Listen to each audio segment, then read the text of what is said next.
Welcome to the Manders Mindset podcast. Here you'll find both monologue and interviews of entrepreneurs, coaches, healers, and a variety of other people, where your host Amanda Russo will discuss her own mindset and perspective and her guest mindset and perspective on the world around us. Manders and her guests will help explain to you how shifting your mindset will shift your life. Welcome to Manders Mindset, where we explore the power of shifting your mindset to shift your life. I'm your host, Amanda Russo, and I am so excited to be here with today's guest, Christiaan Hoffman. He's all about helping you close the gap between who you are and who you're meant to be, whether it's getting back into movement, feeling confident in your body again, or just living with more intention and energy. Thank you so much for joining me. Thank you very much for having me. Glad to be here. Who would you say Christiaan is at the core? Oh, yeah, that's nice. At the core, that's my self-conception. And my self-conception is made up by my identity. So the identity consists of my personality, my character, my qualities, competencies, and skills. Underneath that, there is an underlying comfort zone where I reside very comfortably. And in that comfort zone, I have an understanding, knowledge, and a confidence going for me. And if I step too far out of it, it's going to be a little bit tricky. But with my comfort zone, it's connected to my self-image. And my self-image consists of my beliefs that I hold, my mindset that I have, and the moral code that is lingering or is always there.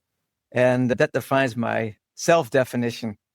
So, and the self-definition is, it's depending on the beliefs that I'm holding. And those beliefs come from my culture, my upbringing, the circumstances and dogmas and climate and environment that I live in.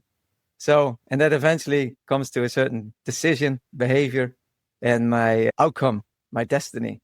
So if you ask me what is me, that's in that group, I can probably give you a more specific answer, but yeah. Can you take us down memory lane? Tell us a little bit about your upbringing, childhood dynamic. Yeah, sure. I'm from the Netherlands. I'm Dutch. I'm living here for 9 years now. I'm the middle child, the fighter in the family. I had great parents, yet a hard-working ethic. They took us a lot of vacations and camping and such. So good childhood memories, nothing to really strive for or to regain. I hear that a lot. I didn't have the need to do that. That makes it also a little bit boring and also less a thrive to fend for certain things that I didn't have in the past. You see that more online, that people can reach far because they missed something in the past. And you often hear that with kids that maybe don't have siblings and one of the parents passed away. So they have a very strong drive to put something down that's, hey, that's me and this is what I stand for and this is what I want to reach. But if you don't have that, unfortunately, life is more difficult in another way for those people that had a very difficult time, and they maybe still have. But it doesn't mean that other people don't have the difficulties to get along in life or move forward. How was schooling for you as a kid? I totally left that out. But I came to, of course, from my parents were like a blue-collar family. So what I've learned is I copied my parents. So you ask your parents, well, what is good to do? Well, work. Okay, well, work, doing what? And you're not knowing much, so you get the know-how from your parents. I went into becoming a plumber and a installer of things and a welder.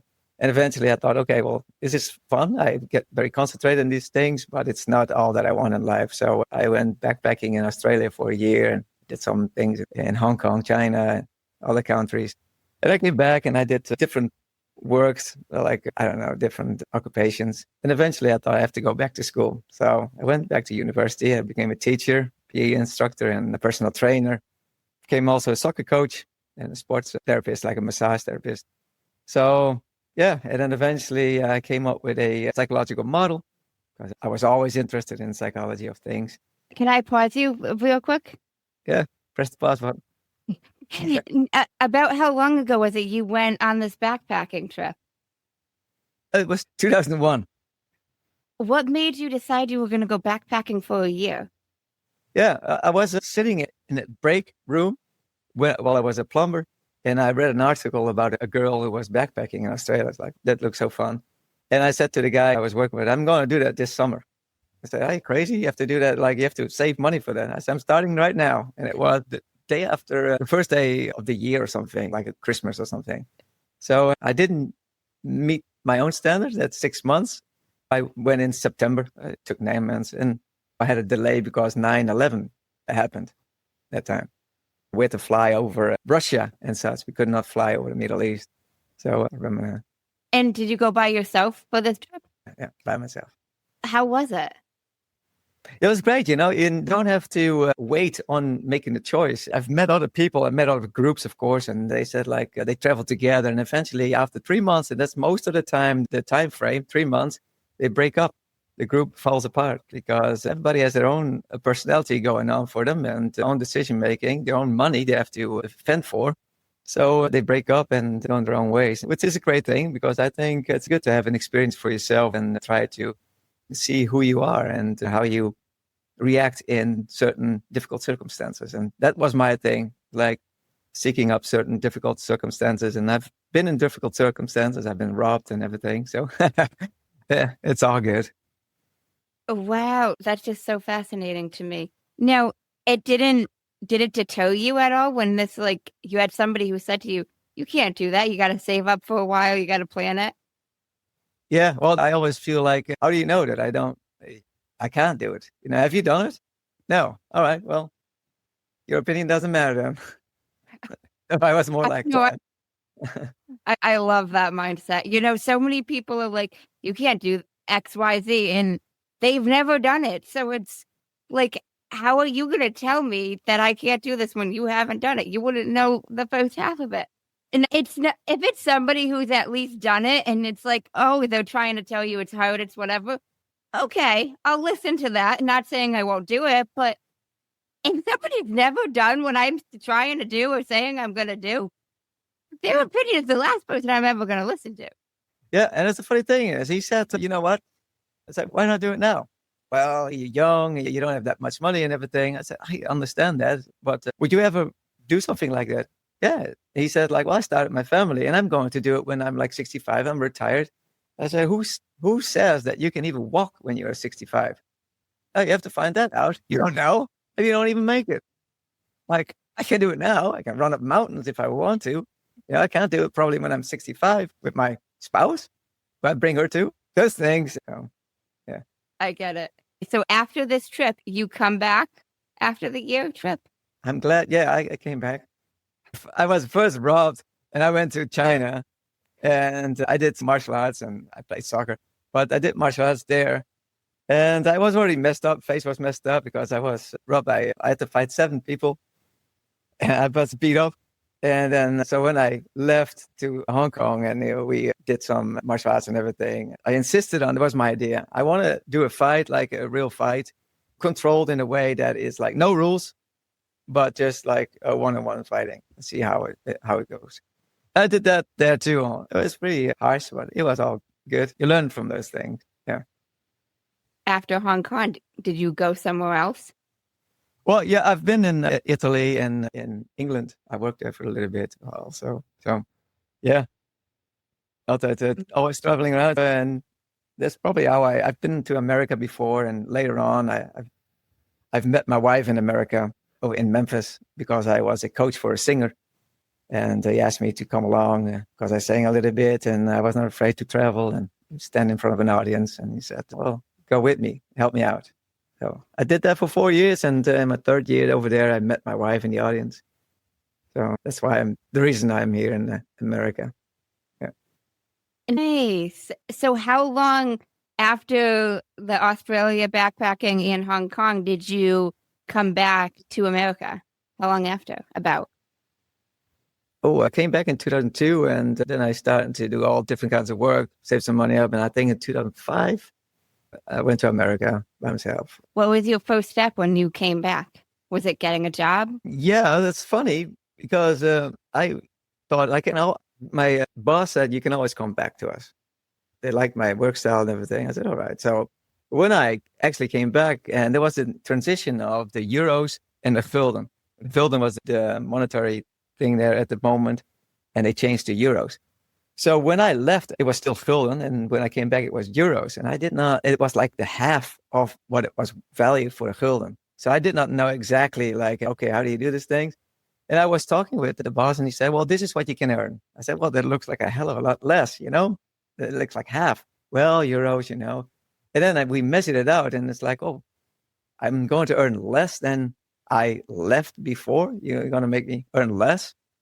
Well, and then he started to like making a deal, like you can earn a little bit more. I said, no, you know who I am. I worked for you. You know how I work. You want me back. And now you're trying to, I said, no, I'm not doing those tricks and deals. I quit at the time. Like I instantly said, no, I'm not going to do this, because there's a certain honesty and that you have to have upfront. And if you don't have it, if you want to play games, well, I don't want to play those games. I'm not the one to do those things. I'm honest in my approach, so I expect someone else to do the same thing and not just pull a finger. That way. I did something else, insurance or something. I can't even remember. Did so many things. Yeah. Okay. And how long did you do insurance or these other things before you like made your way out of that? Well, I started in 2008 on my university. 2006, I think maybe 2006 or 2008, I started going back in schooling. It was a period of 2-3 years that I did all random stuff just to see what sticks, what is nice to do. And nothing really stick that much. I don't want to sit behind a desk. So a lot of jobs fell off, but I don't have that. Yeah, I can't do it. Literally, I cannot do it. Even if I try it now, if I sit in the morning behind the desk, I fall asleep. And that's literally, I cannot open my eyes anymore. I don't know what it is, but if you put me behind a desk at 6 o'clock in the evening till like 2 o'clock in the night, I'm good to go. I'm focused, I'm laser focused, and I can do it for hours, but not in the morning. If it requires me to have a day job and start in the morning, I'm out. I can't do that in the morning. Don't function that way, I guess. And that's what you have to do. You have to find out what functions for you, otherwise it becomes so miserable. That is so true. What did you go to university for? What did you study? It was becoming a PE instructor, like a teacher for kids from 4-year-old till 12 years old at that time. And I was able to teach till 18 years old. So I did all those things, and I worked with special needed kids for a while, because you could choose that. And I thought, hey, that's a little bit more difficult. So I like a challenge in that. So I worked with those kids a long time. And when I came in the States, I worked with difficult children here as well as a direct care. They call it different right now, but you deal with kids that come from well-established families, and they are either have an addiction, drugs, porn, drinking, whatever. And that's why they end up there. And they sit there for most of the time, minimum of 6 months or till 2 years. So, yeah, it was a heavy job. Rough. But it's good. You learn a lot. You learn a lot about yourself. That's true. Now, did you enjoy being the PE teacher? How was that? Yeah, I like the physicalness of it. So I like martial arts and the technical side of it. Like, how do you move your arm in such a way that's like the least amount of effort, but it has a lot of impact. And if you try to figure that out, and eventually you come closer to that standard, that is what works for me. And if I can give that to someone else to make a body better, that makes me happy, makes someone else happy. And that's what I do with the Sport Naturel, the company I have now. So I try to make people better quickly with first easy things. It doesn't need to be all crazy. So I try to make it simple but effective. And that's the main goal I have. So now I am more in the losing weight area. I'm not really into diets though. So I say to other people, if they want to work with me, like 10% is your diet, the other 10% is working out, and 80% is psychology. So that's kind of the ratio you have to work on. Now, you mentioned simple things. Can you give me an example of some of the simple things? Yeah, so whatever you eat, and simple things in diet is whatever you eat. I don't want to touch that too much, but I'm going to meddle with it. If you like drinking Coca-Cola, if you drink 3 liters a day, I'd probably reduce it to 1 can a day. You still can do it, but you don't have to abstain from the things that you like, because that never is successful. if you take things away from kids, they start to act up. You try to make it so that it's still beneficial for both of you. And maybe to learn something and get healthy. So that's what I try to do, make it simple in that way. And with workouts, I try to make it simple first with the basic movements that everybody should be doing, they should be able to do. And then I gradually increase the difficulty of it, because if it stays too simple, you lose your enthusiasm for it. So you think like, okay, this sucks. And that's why I don't want to go to any fitness station, because all those things, you get bored. What do you mean, any fitness station? Well, if you go to any brands out there, big brands like Planet Fitness or Crunch Fitness, you go in there and they have all the machines. They have maybe the groups lessons going on for me and some spinning wheels. If you sit 3 times in a week, you do spinning, then you probably like spinning. Yeah, it's very specific. And if it makes you happy, great. But you're not going to be evolving on other areas. You're going to be very specific in that area. You're going to grow. It's the same with swimming. If you're a very good swimmer, well, you don't expect yourself to be a runner. You have to do both. You cannot just... So I implement a lot of things to make you more capable in life. I learned from my capabilities. I was in Australia. I've swum in the ocean. I swim in the dark in the ocean. I did scuba diving. I've been robbed. I had to fight. I ran up a mountain. You do a lot of things that demands a certain physicality. And I want to be capable in life and not incapable, like, oh, I can't do this. Oh, maybe it's nice. I don't know. I can't do it. Like we climb trees and those things, and makes it a little bit different. Always a challenge.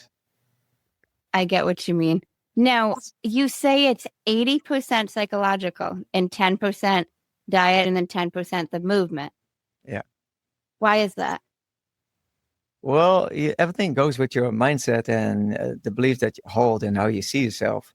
So if you see yourself as fat, well, good luck. You're not going to lose anyways. It's a very important factor in everything you want to do. So if you want to become rich, well, if you see yourself as poor, well, good luck getting rich.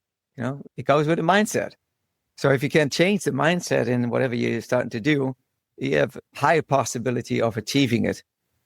Now, you can never give a guarantee because it's dependent on certain factors, but you can certainly live and work towards a certain goal. And if you do it with a coach, it becomes like 200% easier than doing it alone, because you burn out most of the people burn out after 3 months. And if they have a little bit more oomph to them, maybe 6 months, but then it starts to wear out. Very normal, because you cannot hold on to a new routine for a long period of time, because routines is a choice to do. And if people say like, make it a habit, well, it's not a habit to brush my teeth. The movement of brushing your teeth is a habit, but to actually decide to brush my teeth, it's every time a decision. Now, if you make a routine over and over, the weight of the decision making becomes less, so it becomes easier. But it's always there. It's always there. And that's the difficulty. Now, if you want to change like a little bit in your diet and you're starting to work out, that's 2 decisions. It's already becoming difficult right now. And if you don't have a coach, how long do you think you can maintain this difficult decision that you have to make every time? It's not going to be easy. Certainly not in the beginning. Maybe after 3 years, because now that impulse is like more, it doesn't demand much power anymore, more energy. It's all about maintaining our energy. So that's why we live in a homeostasis. Like we have a little bit of stress and then we want to relax a little bit. But if you relax too long, well, you want a little bit of stress. You want a little bit of maybe curiosity grows. You want a little bit of excitement. And this is very normal, because that's the homeostasis. And the homeostasis is not like I'm comfortable. That's not homeostasis. That's a part of your homeostasis. It's always in that balance, the up and down. It's very difficult to always live in that perfect balance and harmony, because the harmony is within the ups and downs. Now, you have to choose your ups and downs. If you are very emotional, the ups are a little bit higher and the lows are a little bit lower, a little bit deeper. And now it becomes also a drain. It costs you more energy to become more stable. So there's a lot of factors. So you have to know the personality of someone. You have to know what makes you tick. How strong is your curiosity? Like if someone says, oh, you're going to Australia. Well, good luck with that. Why would you do that? All right. I'm very curious. I want to see how it feels there, how the life is there, and what the climate is there. So if your curiosity is strong, you can make easier decisions. It doesn't matter what you do. Same in gaming. If there's a new game, there's always that starts like, okay, I need to do all those new things. I need to learn a lot of new things, but your curiosity is carrying you over those learning little steps, little hills that you have to take. If curiosity dies out because, okay, now I know everything and now I understand this thing, your curiosity dies out a little bit. And if you don't get rewards anymore, now you're working against pushing a boulder up against the hill. That's why you have to have a coach, I guess.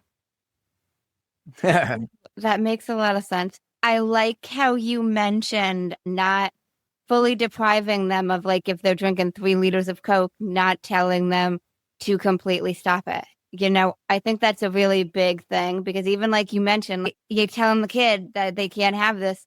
They want it even more if they didn't even want it that bad before, because like our minds want what somebody says that we can't or we shouldn't have.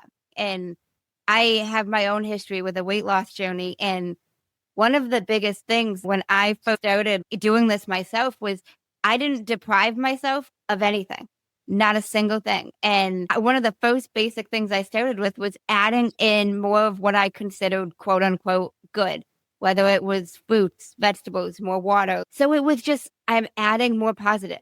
I'm not taking away, but I am just adding in more of the positive. Because I had a trainer at the time that was like, you got to start meal prepping, you got to do this. And I'm like, buddy, I've never done any of this in my life. I might be young. I was like 23 at the time, but I'm like, I have gone 23 years with not meal prepping, with never going to a gym. You think I'm just going to wake up and roll on the other side of the bed and be this whole new person? It's not going to stick. And he's like, you can't keep eating the same stuff. And I'm like, for right now, yeah, I can. I'm adding in more of the good. So I like how you mentioned that, because I think a lot of people, even a lot of coaches, sometimes have the mindset of, you got to stop this, or you got to just do this. And it's, if I have never, even if you don't want to call it a habit, if I have never done that, I'm not just going to wake up and suddenly start being able to do this. Right. And that's, I think, where a lot of people go off the rails, and they look at people that actually do it. So you have those people, they go to the gym. It's their routine, and they made it a habit, right? They walk into the gym and habit kicks in. They put their, the towel there, they have the drink in their hand, and it instantly kicks out and they do their thing. But if you look at that and you want to beat, it means, hey, but that's not part of my life. That's not me. I don't identify with it yet. So it's very hard to identify with someone else when it's not that. And we want things in life what other people have because it works for them, but it doesn't always work for us. Not in the beginning, at least. So if you want to get there, you can get there. But it goes with first of the mindsets and a lot of rehearsal. Reframing maybe of sentence of more like, oh, I am a healthy person. Instead of like, I want to be, I am I make healthy choices. Yeah. And I say that to myself because I always think I am. But people ask me, what do you eat then? You ever go to like a Chick-fil-A? Yeah, I do that too. Sometimes it's sporadic, but I don't care if I need to eat and there's time and everything else is involved because life gets in the way sometimes. And I get that. You can't be too picky in certain ways. I mean, your body is there to process a lot of things. That's what it does. Even it processes water, and that's not clean. If you drink too much of it, it kills you. If you get too much air, too much oxygen, it kills you. It's always a moderation of things, and your lungs will die off because you're trying to filter off all the environmental pollution that you don't think of, but it has to filter it. I mean, it has the ability, but eventually, it dies off. Because you will die off, and it's all okay. So you don't have to, I don't want to be worrying because I've been in the threads and I've been in groups and I've been around people in that way. You take it very far. I did too at some point in my life. You take it too far because then you start to consider like, okay, what is healthy? If you look at any meat, it's all vaccinated with what? How far do we go? What is healthy? And then you hear like, okay, and now this guy is starting to try to do vaccination bovine with every cow in the world, like, and make them less fart. Bill Gates. Is that great? No, that's not great. That's not good. If we can stop it, great. But yeah, or try not to eat that part of meat. But yeah, most of the cows are vaccinated unless you have to really search for them, and it costs you a lot of money to get a piece of meat from like not vaccinated cow and no growth hormones and everything else.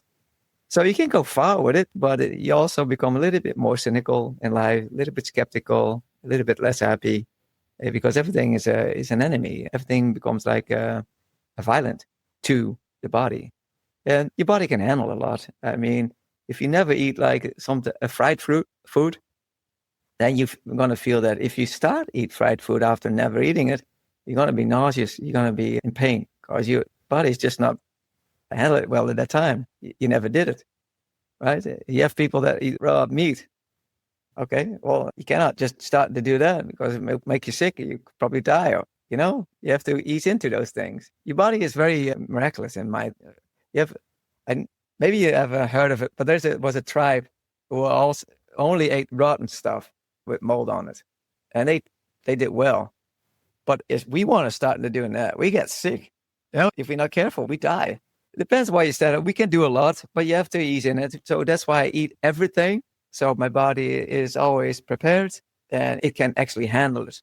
And sometimes people ask me, do you drink alcohol? Yes, alcohol is not that bad. And there's a big trend right now against alcohol. And I get that. Yes, there are detrimental things to alcohol, but also to strawberries. So if you want to look into those things, great. But I wouldn't think too much of it. Yeah. There's hazardous with strawberries. Yeah. There's a lot of environmental stuff on it.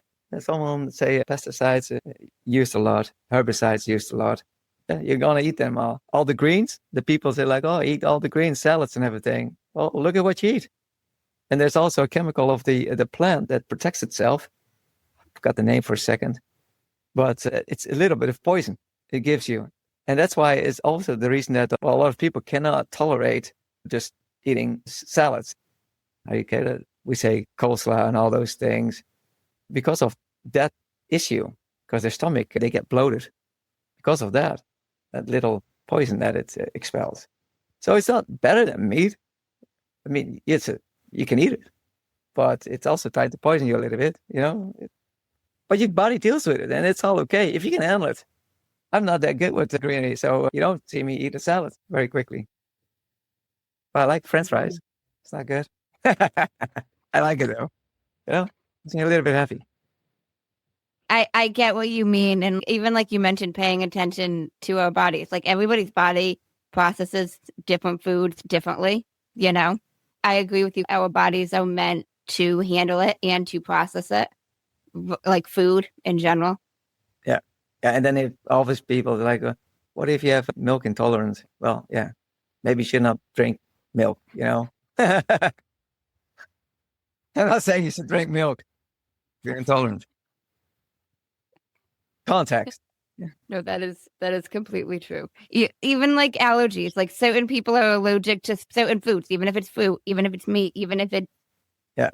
And it's hard to say, like, I know Jordan Peterson one time went to the all meat diet and for specific reasons, because you have a sickness going on. So you try to combat something, but it's not something that you want to live on. It's not something that you want to do for a couple of years, just eating that. That's not great. It's detrimental. Then you ate very quickly, which is if you want to do that. But I think you try to avoid those things. So I wouldn't do that. So, but if you get stuck in a diet, say whatever diet, Atkins diet or whatever trend is up. Yeah, if you want to do that, great. But I never get I get very easily bored with those things. And it's also, I don't know, it becomes an identity. You talk to someone like, how are you? Well, good. Are you eating something? Well, I can't eat that. And this and like, they become a vegetarian. Like, I am a vegetarian. Hold on, you're not a vegetarian, right? You can still eat meat. You have a choice here. You're starting to identify with it. Well, you make a diet choice. And that's why I'm saying this, because I think it matters what you say. It matters, man. It matters how you say things. So your thought already directs you. So if you say, I am a vegetarian, well, guess what you're going to eat? Guess what you're not going to eat, Yeah. Does it make you happier or better, stronger? That's always the question that you want to ask. What's the outcome of this? And I think if you go through life and you ask yourself, what's the outcome? What's the outcome of this choice eventually? I think you come to a certain conclusion easier. And you also see the world is not that black and white. That dichotomy thinking is useful at best, probably in religion. Right? Yeah. Black and white thinking. I don't think it's very useful in diets and everything. I've noticed as well about, I think even more so, whether somebody's a vegetarian or somebody's a vegan, that they really identify with that.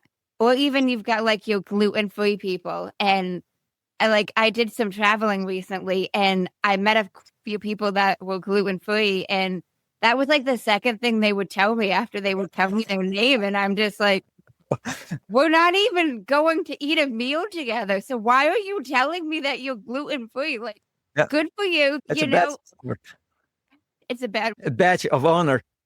Yes. It almost becomes their identity or part of their identity. And I'm not judging, but it's pretty deep. Yeah, well, we're all judging. Maybe we're not open about it, but we will judge. It's just a thing. I mean, I do it too. I don't care. You want to eat whatever you want to eat, but it was a little surprising to me that the second thing some of these people are telling me is about their diet choices and what they consume or what they don't consume. And I'm like, we're not even eating lunch together. Why do I need to know? Yeah, and that's what I'm getting at. To me, it's sometimes troublesome because that dictates a certain mindset, a very black and white mindset. It's very hard to work also with those people. The fun thing is they know what they want. That's great because you can instantly play into that. But if you start asking, look, what is the outcome of this? And why? If you dig a little bit, there's a whole lot of different problems behind that. It's more in the psychology problems than they have a food problem most of the times. What I've seen, what I experience. And I mean, I don't judge in a way, okay, that has a certain, an outcome from me, how I handle you. I think that's also what you mean. Of course, there's a certain judgment, okay, I wouldn't do this. I don't think that's a great thing. And the discernment in here. But yeah, I think it's beneficial if you say something back. It's oh, you identify as vegan, That's interesting. Tell me more. Yeah, maybe you come to something. That's true. Oh, sorry. No, I'm that way. Yeah. That you would offer vegetarian sausage? Just, I don't know if the situation asks for it.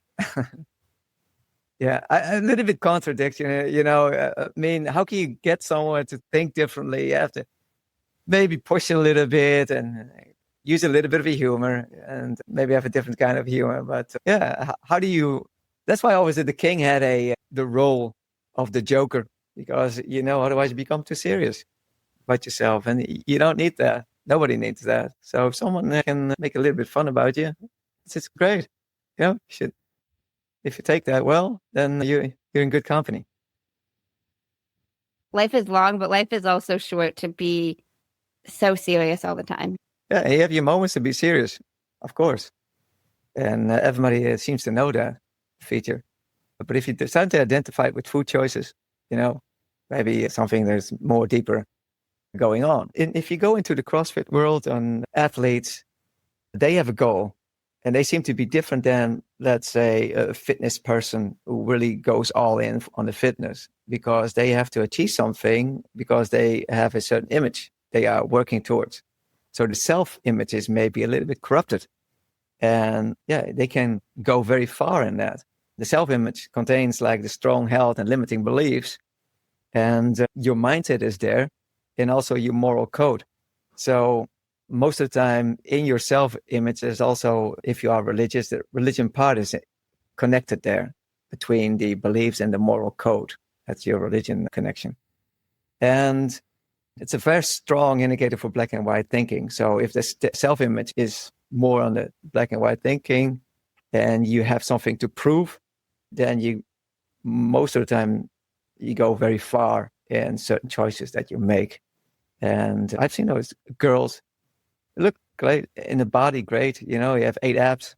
It's awesome. And somewhat For some people, how do you say that? Not impressive, but more than that, like you get scared of them. But it's like, oh, you're really doing great. To what effect? What is the end goal here? What's the outcome? Where do you want to go? Who do you want to be when you're 70 years old? Like you live your life in a very tight stress. I mean, like this is what you eat. This is how much protein you take, because you probably know the answer to this, 1 gram per 1 kilogram of body composition. Those things, they can tell you. They know all about it. And which is not bad. You need those people. But you always want to leave a little bit of room of the things that you don't know. I came to an understanding that I don't know anything. And even I think I do know certain things. It's always something that proves me wrong. It's like always, oh yeah, okay. Dang it. Going back to the drawing table, which is great, but it makes you better. It makes you more around, and you can talk a bit. You have something to talk about. So, yeah, you don't want to be that one track. How do you say that? Racehorse can only do one thing. I gotcha. Yeah. So, Amanda, if you have some people that need some help in this segment, send them to me. Now, I want to transition to Chad. I'm curious, what has helped you be able to confront yourself inside your comfort zone? Yeah, well, my comfort zone lays in the knowledge that I hold and understanding. So, and if I'm going to be tested on my knowledge, it started to quiver a little bit. And now I know it's like, well, even experts are very limited in what they know. And also they are wrong in most cases, because if you look at theories, there's always like an opposing theory. So you can find yourself in one camp, but there's also another camp that says complete opposite, And you see that a lot. So even experts, you have to question things that we know.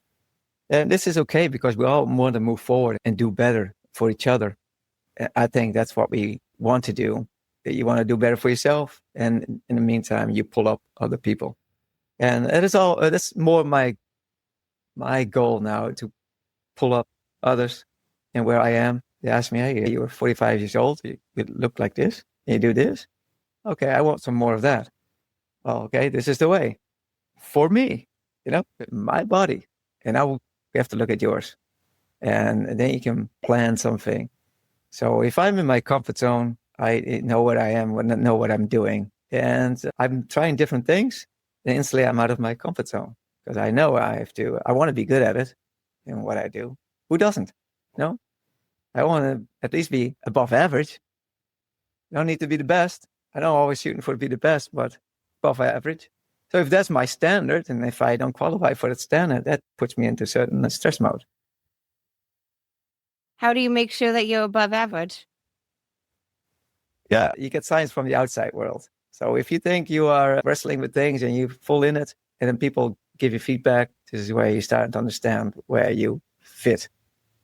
So if you play sports, if you play soccer, and someone says like, well, we need you, we help you, you're pretty good. And then you understand eventually your position. But most of the time you understand your position because of others. So your environment. And if you don't expose yourself to the environment, you never really know. It's more of a daydream of where you find yourself. But test it sometimes to be in the environment, I guess. That's why I'm talking with you. Wait, why is that what you're talking to me? Well, it's someone. That's why I said in the beginning, you can ask me anything. I want to be able to answer questions, and even if it gets more difficult, I don't want to be like, oh, yeah, I'm not going to tell you this. That's the real purpose of that. No, yeah, I'm out in the environment. You can test my thoughts. So yeah, I get what you mean. Be in the environment. Yeah. That's how you test yourself and how you define yourself and get defined. How you define yourself and how you get defined. There's two processes going on, because you have the self-conception, that's you really knowing who you are, and then the self-definition, is how you define yourself towards someone else. Like I'm defining me in a certain way towards Amanda, because I want you to like me. I want you to think, oh, he knows what he's talking about. Define myself in a certain way. So that's a little bit different. And then you define me. And then there's a truth to it. And that's more important. Otherwise, I live in my own self-definition and in my own truth. I can be God, you know? That's true. Yeah. Now, have you always realized the difference between self-conception and self-definition? How did you discover that? I was 2 years old. No, no, it was a very long road. I wrote a book, you know? And when you write a book, I did like 6 years of research and 2 years of writing while also researching. So it was like an 8-year period. And the moment that you start to write about things, you have to define things. And when you start to put definitions to words, then you understand them. And you can also classify them and take them apart better. So that's why I have a psychological model that I've created, because I took it all apart. My plan was I want to do like 100 years of psychology, and I want to put it on one paper, A4, we call it, A4 in Dutch. So, and that was the goal. And I made something out of that. And that's what I work with. Can you tell us a little bit about this model? Yes, it's great. That's a little bit. Now, the book is called To Meet Yourself, Think for Yourself. And the model is about all the processes. And basically, if you look, it consists a lot of everything that you are. And within that, there's a lot of biases going on. So always understand that you are biased. And that's the main focus of my model. It's like whatever you do, whatever you think you are, or say how to define yourself or the concepts of you is always biased. Because it has to go through processes. It has to go to the 5 senses. It has to go to the intellectual faculties that you hold on to. It also has to go through the identity that you have, the personality, your character, and the traits that you hold on to. So all those processes that makes any information that comes in biased. So that's the main thing of my model. And that's instantly the gray area. That's why it's never black and white. That's why I like the Tao Te Ching. Tao Te Ching is maybe you're not familiar with it, maybe you are. I've heard of it, but... Yeah, that's like if you take the Bible and you open it up and you read it through, and then people start to like, oh, that's not true. This is it. This is not it. And then you have factions, and then they break apart, and it's Methodist, and you have Jehovah's and everything else, you know, because they don't seem to agree with each other because they think they hold the truth. And when you become righteous, well, it becomes very difficult. So in the Tao, they started to say, like, he says a little bit different, but let's say I just translate it a little bit freely. Like, if you think you know it, then you don't. You know, if you start a Bible like that, if you think you know it, then you don't, well, that's a great start. That's a great start of any book. So that's more, I think, in my model. If you start to point at things like this, how it is, well, that's biased, you know? So, yeah. There's only a model to see like what leads to what and what is connected to what. So I can, if I have a problem with my self-conception, where does this come from? Where does this stem from? Now in my model, I can point it like, oh, it stems from there. So, and this is what I can do against that. So yeah, that's why it's easy for me to help someone lose weight, because as I said, it's 80% of psychology. And if you have an answer for psychology, then it becomes instantly easier. I really like how you mentioned we're all biased in some way. Yeah. Like even if I say, look at you, it's like, oh, she's a pretty lady. Well, pretty girl, you know, I'm biased. It's to whatever I see, you know, what I find pretty. So you have to understand, like if you have a infatuation, it's very biased. So is it real for you, but not for your neighbor, you know? Yeah. No, So that's true. if you have your understanding of that, it makes it a little bit, you become less serious about yourself in certain ways too. So it helps with that. Now, I'm curious. You said it took about 8 years for the whole book process. In terms of your backpacking adventure, your trip to China, like, did you write, how long after, did you write the book after? Yeah, I wrote a book after. About how long after that trip did you write the book? Well, it came out last year. So, and it was 8 years in the making. So around 2016, I did all the research, starting with it. So like 15 years after? Yeah. Have you always thought you were going to write a book? No. No, that's just something I always ask people who have written a book on the show because I'm just personally curious. So you didn't always know you were going to write a book? No, not even when I was busy with the research. I wanted to make a model for myself. And when I started to talk about it, it's like someone says, like, you have to put it down, like write it down. All things, all the little wisdoms, write it down. I said, well, yeah, I wrote some things down, and then eventually I started like, okay, maybe something. And I decided to make a storyline out of it. So it's not like a conventional personal health book.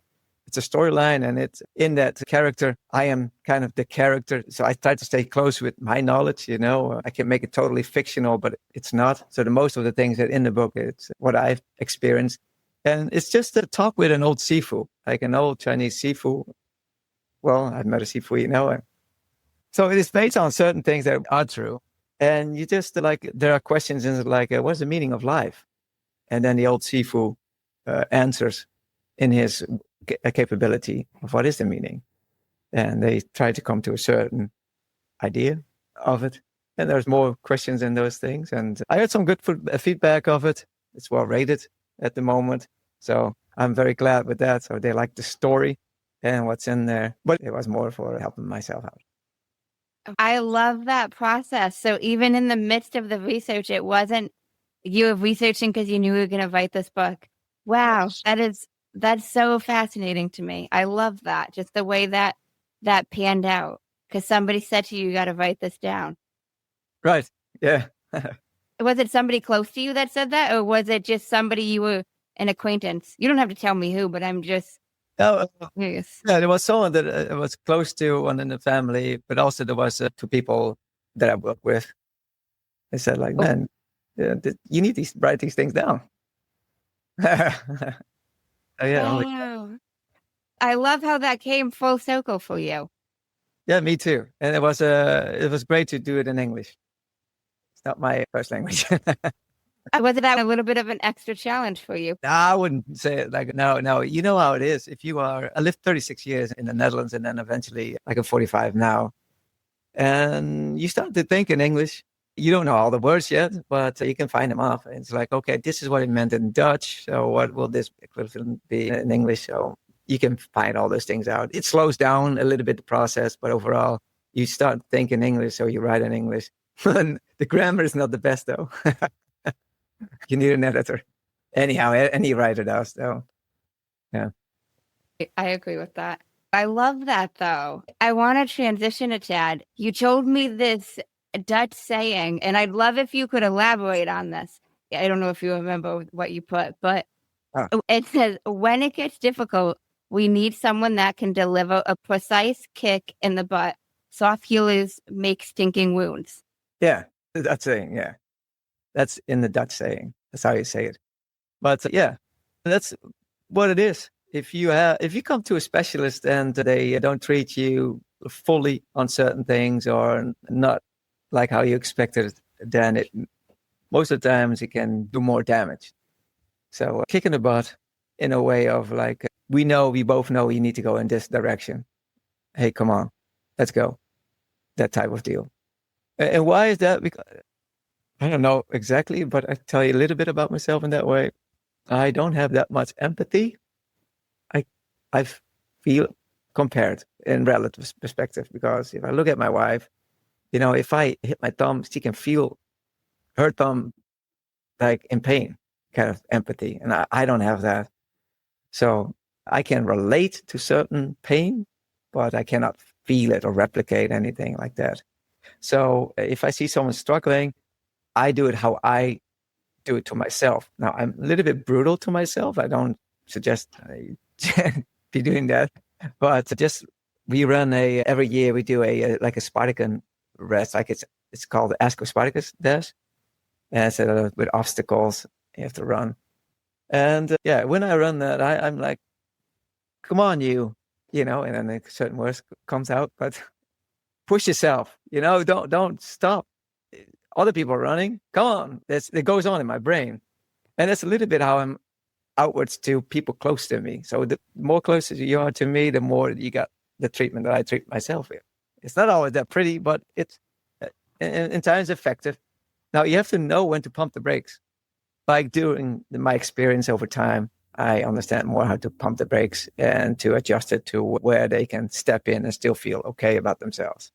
Because you don't want to kick too much in the butt when it's not needed or it has not the right effect on it. So I'm saying only this, a lot of people need a kick in the butt. I do think that. Instead of holding hands, you can do it. You're my hero. Well, results also matters, It's the doing. That is where it lies. There's the enlightenment. It's in the doing. Yeah, I try to pull people in the doing. And it's not always easy. I understand that everybody struggles with this. It's not only me, But if you have a coach, you at least expect them to hold you by your hand and pull you in a direction, And sometimes a little bit pushing in the back. Yeah, you can do this. Depends what people need. I get that. You know Now- what? One thing though, guys, maybe it's different, but it's my experience. But guys, they do well with a little bit of pushing, like holding hands. And some girls, they need a little bit more of abrasive, like, come on, you can do it. What are you doing? You can do more. No, and some girls, like, they do really well. It's remarkable. It's like, I always thought it was different, but most of the guys, they do it already to themselves. They don't need someone else like me doing the same thing. I'm curious, your thoughts on emotions. Well, you put in some ways they're overrated. Yes, emotion is overrated. Yeah. Why do you think so? Well, emotion is a reactionary system, and it tells you when you need to be doing something, like when you're in danger. Most of the time, you're not in danger. So if you have emotions going, you go in anxiety. Anxiety is a low grade of fear. And if you keep that going for a while, well, it goes very bad for your body and your mind. So emotion is not, I think, helpful in that way. So there's a line. So from beliefs, you get thoughts in your mind. So you form thoughts in your mind, and then you put words to it, right? So thoughts, words, and then you can stop it there, just that, or it can grow into certain feelings with certain thoughts you have. And if you have more feelings, you can go into an emotion. There's nothing wrong with it. There's nothing wrong with crying and feeling sad and everything else, but you cannot linger in it. You cannot stay in that. And also, you have sometimes an emotion comes up. Like you cannot do anything about it. It just pops up. Now, that goes into a feeling, because the feeling part is like you have to put words to it. So it's connected to that emotion. And if you cannot connect it yet, then it's just an acting out of an emotion. It's a reaction to something. Now, when you have connected words to it, it goes into more of a feeling. And with feeling, you find the right words. And with the right words, you can a little bit steer the thoughts that you have, right? So with it, between the thoughts and the words and the feelings and emotions on one side, you have the care line. So that depends like how well you are doing. So if you care about certain emotions or not. So that determines how long you want to be staying in there and to hold on to certain things. Now, emotions, they do something to the body. So emotions is different than feeling in a way of like they trigger something in the body, trigger an immune system, or your fight or flight situation. Adrenaline keeps pumping. It does something to you. So you cannot stay in that for a long time. It's just not good. The cortisol levels goes up. And for what reason? You don't need that too much in your life. You're already doing that too much to yourself anyway. So talking with feelings is good if you're not emotional about it, because then you cannot control it anymore. You're just reactive. You're not responding anymore. And that's the difference. So, yeah. If someone is fully emotional, you cannot do anything about it either. You leave it alone a little bit, give them some time to regroup. You're not saying like, hey, handle yourself. That's not helpful, because they're already in the emotion and they try to find their way back. And sometimes you can help them a little bit with it. But yes, like I've seen that, maybe it's very bad to say this, I don't know. But if you let's say you're black, and if someone says like something bad about being black, you feel instantly emotional about it, it's not helpful. It says everything about you, your identity, or where you identify with, and what it does to you. It should not do anything about you, what someone else is saying in the first place, because who's he or she? Doesn't matter, If you take it so personally, well, you have to look at yourself at some point, like, where does this go wrong? Is this a good way of living? Being emotional about this. Is this what I want? Is this a good outcome? And I feel now hatred, or I want to slap someone, or I want to fight for some rights. I already have these rights. Okay, well, what do I fight for then? Oh, I was hurt. Okay, you know, a little bit of that's what I feel like. In some ways, it's overrated. Doesn't matter. Yeah, you can compare them. Yeah. What about like more positive emotion? So even like joyful or happy, would you consider that an emotion as well? Of course, that's also emotion. You want to always stay in a blissful state. Do you consider those emotions overrated? Well, you know what I said in the beginning. If you live in high highs, you probably have low lows. That goes most of the time goes hand in hand. So if you're a person at very high highs, then brace yourself. I like stability, and that's why I have a wife who is very stable. Not going on a roller coaster all over the place. I cannot handle it. Makes me crazy. I don't know what I should be doing then. But if you're very high highs, yeah, joy is great. Happiness is great. Happiness is just a byproduct, and you have that over time. And it's not like a very high state of emotion. Joy can be, laughter comes from it. That's all great. But have you ever tried laughing for 30 minutes? No, it's like how far along can you go? So it's moderation. It's like the balance. If you do it too long time, it's like, yeah, it's with everything. Yeah. Well, that's me. Okay. I'm not saying right or wrong. This is my view. And I'm very biased, remember? No, I get it. I was just curious on what you meant, how they're overrated. Yeah. That makes sense about wanting it to be more balanced. Because even like you said, if you have such high highs, the lows are probably pretty low. Yeah. That sucks. You all know these people. It's like, what's the weather? It's raining. Oh, it's raining again. And then yesterday it rained too. Man, it's funny to stop raining. Did it stop? Now I have to wear a poncho to go to work. Everything is dark and it goes a certain way. Those people. And it's like, it doesn't matter. Yeah, we all live in it. It's all raining for us all in this little neighborhood. Doesn't matter. If you have an emotion about it, it's helpful. So what's the outcome? Again, what's the outcome of this? Well, I ask myself, so I hope other people can ask themselves that same thing, and maybe it's helpful. It's helpful for me. I like that. Is it helpful? Does it work towards the outcome that I want? Does it work towards the outcome that I want? Yeah. I really like that. Well, thank you so much. Yeah, no worries. Have you heard of a man named Jay Shetty? No. Jay Shetty? Yeah, it's fine that you haven't. He's an author. He's got a podcast called On Purpose, and he ends the podcast with 2 segments, and I've stolen those 2 segments. So I give him a little bit of credit. I think that's the legal way to protect myself and to do this by mentioning him. It's not a problem that you haven't heard of him because they're questions more about you, but I just give him a little bit of credit because these are not my questions. And I completely took them from him. But he's got 2 segments that he ends his podcast with. First one is called The Many Sides to Us. And there's 5 questions, and they need to be answered in 1 word each. Okay? One word? Wait, say 1 word each? Yes. You can do it. Is this a kick in the butt, or is this the helpful man? Depends on how you take it. What is 1 word? Serious?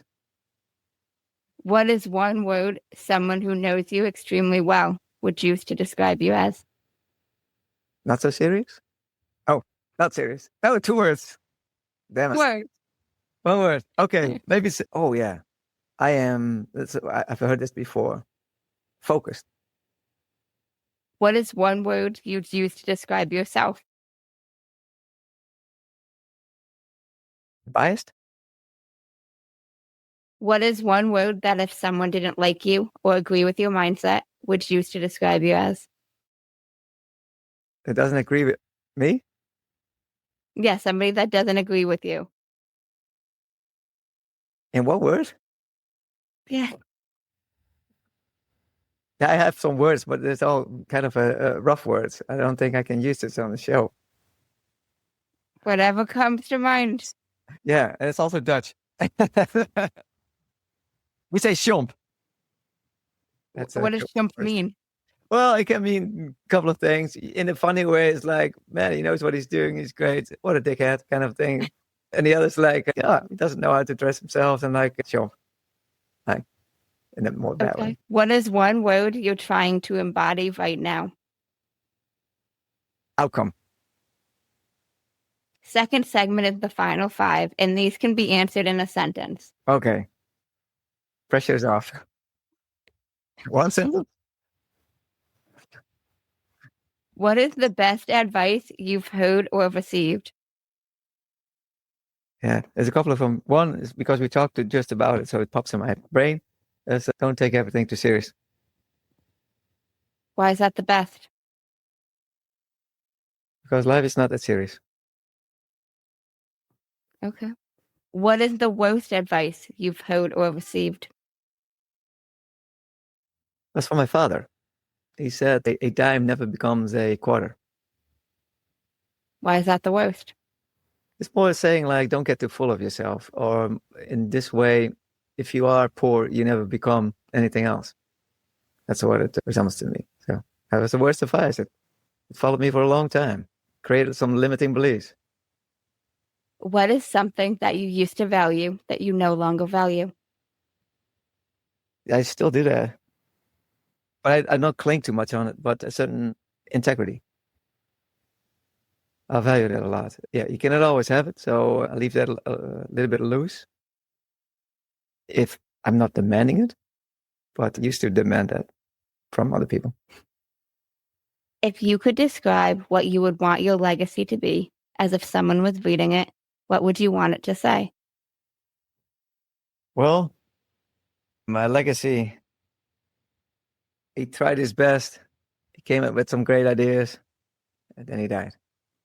If you could create one law in the world that everyone had to follow, what would it be? One law in the world is like no black and white thinking.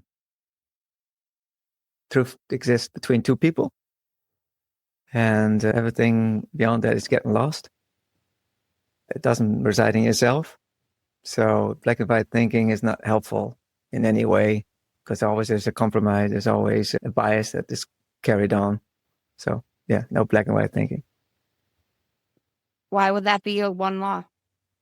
Because you see that now with wars and religions involved about black and white thinking. This is the truth, this is the Messiah. No, this isn't the great God. He's the ruler, whatnot. I mean, they're fighting for it. They die for it. You have the holy war. All things is not necessary.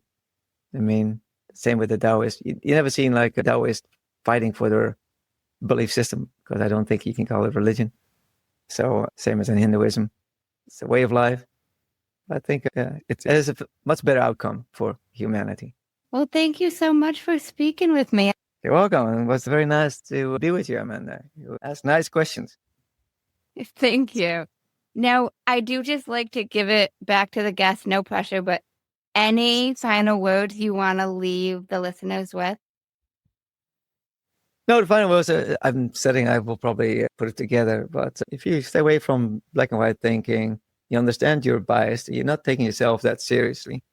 And then you try to work on an outcome that you want and you put your mind to it.